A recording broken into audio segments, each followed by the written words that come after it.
Alright, today we're going to talk about ISO. It's going to be a pretty short one, but nonetheless it's important. Okay, as we talked about a couple weeks ago, there are three elements to trying to get the correct exposure on your photo. One is aperture, the other is shutter speed, and the third is ISO. So aperture is the opening in the back of your lens. And shutter speed is how long the flap in front of the sensor stays open. And then ISO is the sensitivity to the light.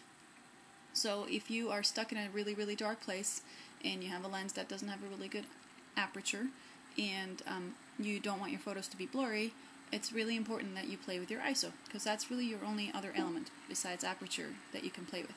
So what I would say normally is that on a sunny day on a place with good light, you really want to keep your aperture, your ISO low. So you want to keep it to 100, which is normally the average lowest it will get. And 100 will give you crisp images that you can process and actually print, and will be clear. As you raise from 100, the way they increase is it goes 100, 200, 400, 800, 1600. So it doubles up. And what you want to do is, as you go higher, so 800, 1600, 3200, your pictures will get grainier and grainier. So they will look like, old vintage pictures or pictures with noise in them.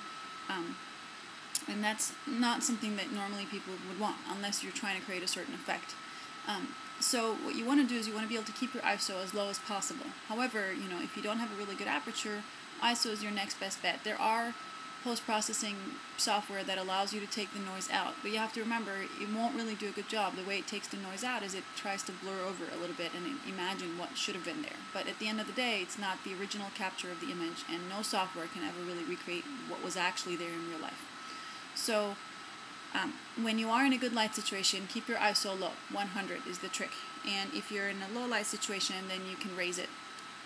Here's my ISO. It's showing that it's 100, and you can see that as I move it, it'll go from 100 to 200 to 400 to 800 to 1600, and that's as high as my camera goes. Some of the fancier cameras go higher and higher. And when I post this video, I'll also post different images so you can see the difference between 100 ISO, 200 ISO, 400 ISO, and 1600 ISO. And I'll do that without processing, post-processing, so you can see exactly raw images that come out of my camera and the difference between them.